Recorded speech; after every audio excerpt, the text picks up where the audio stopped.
To make the leaves, I need a particular sort of cut, like this.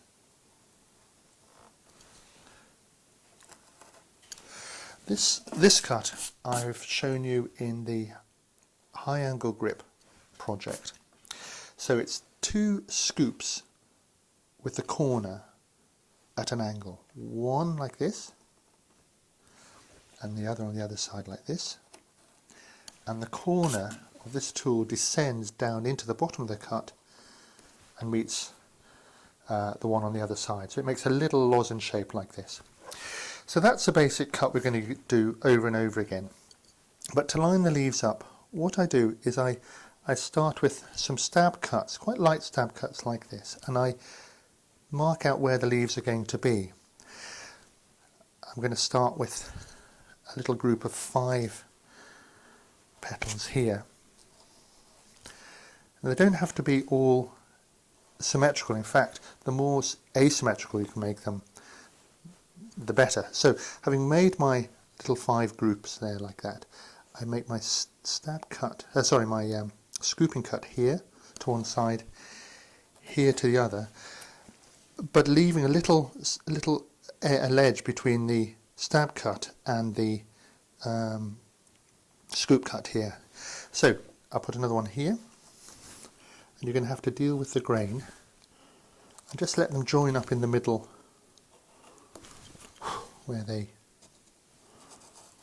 want. And I'll put one over here.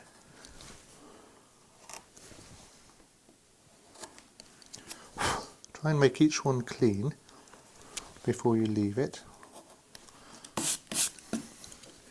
One up here like so. Sometimes you have to go backwards and forwards. Don't make them too deep. 60 degrees or so.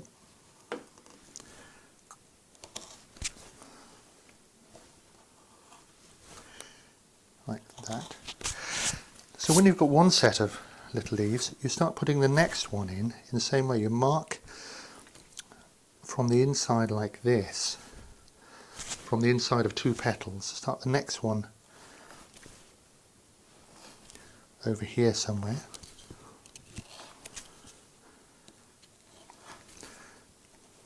So another little group of leaves. And then you take these out. And what's going to happen is, if you line all the leaves up, the little groups of leaves, tightly, you're going to end up with little triangular pockets in between the leaves, and that's what you're aiming to do. So put that one in there, and if I put this one in here, of course this is going not on a flat surface like this, but all over this undulating shape that we made the tree. So they're not going to quite look like this, but here's a little triangular pocket here. So you're trying to create a little pocket there and a little pocket there. Then what we're going to do after we've made all the leaves is come back and create these little triangular pockets, and that suddenly lifts a whole lot out. So that's the cut. So from there you would add another one in here, another one in there. It doesn't have to be 5, it can be 4, it can be 3, it can be a single leaf. Fairly randomly, little groups are good, but trying to create all the time little triangular pockets, so there's no background to clear away, just little shadows like that.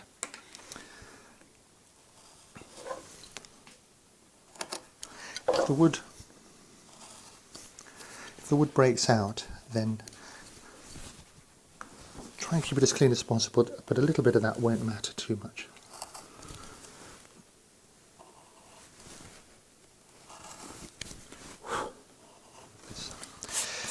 What I do is I start in the middle and use my gouge, my fishtail gouge, to stab in all the way around the pattern that I'm going to carve. If I get it wrong, you can always carve a little bit away and then reset it in. So once you've got the pattern right, then you can start cutting away just as we did before with these 2 cuts to either side. You'll find some of these little corners here are not 3-sided, they're 4, they're irregular. it doesn't really matter as long as they're tight little corners that we can clear away with a little with a skew chisel later. So work your way all the way over. You might find you need a narrower fishtail, and you can certainly see why the fishtail is a good choice of tool, because the corner does drop down. But use whatever gouge you've got if you have to change to get right in to different shapes, and then you work your way all the way around this surface. It's a simple cut, but you'll find it quite tricky when you come over the ends here, because you're into end grain, and partly because this wood at the bottom, the base wood, gets in the way. So do your best to come as far over. Certainly make sure you're getting a slicing cut, and you might find a little skew chisel like this is a good one for stroking out the inner bit of the leaf. The end result down here of the very edge will be serrated, which will cut from the back. If this board, this backing board, gets in the way, then by all means cut it back at the sides to get at the leaves better. Make sure that the stems here butt up to something quite strongly, so that there's a good sense of a leaf and a leaf here, and the stem comes into it. When you have cut out each individual leaf and done the outside, you can start removing these little divisions in between. Best tool is a small skew chisel, something like this. It's essentially a bit of chip carving, keeping everything at an angle. You can push the tool in, the point in, and take that little bit of wood out in there. That creates a little bit of shadow. So if it's a biggish one, you might need to put some stop cuts in there like that, but essentially the same thing at an angle. You just come in like so.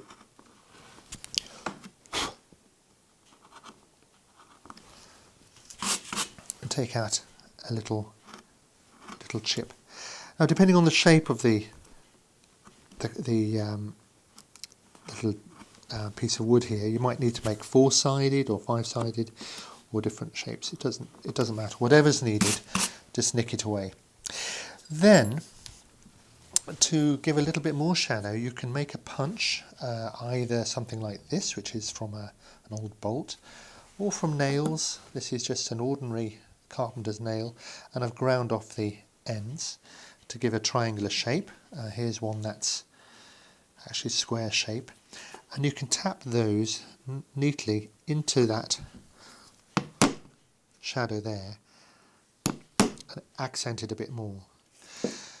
So you're going to take away this little chip, punch it down, and then lastly, in each leaf, take the skew chisel, and where the leaf comes out from, just push it in and move it forward like this.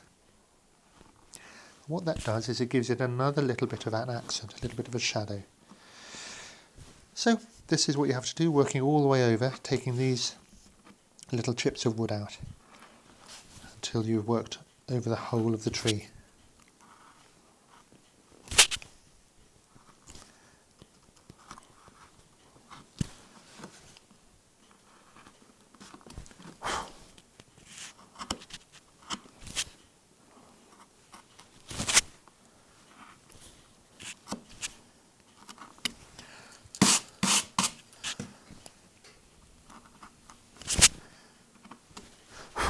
Well, here's the tree after many hours of work. There's something like 250 leaves in here, and of course all the little spaces in between, so it's a lot of work. Simple cuts, repeated, and it's where they're placed, but I think you'll agree the effect's quite nice. What to do now is just to take some very fine sandpaper, this is about 600 grit, and just wipe the surface over, and that gets rid of any hard corners which are not very nice to feel, and also just consolidates a little bit of those flat faces there. So we've worked the edge as best we can, we've finished the leaves, and now we can turn to the stems and the tree itself.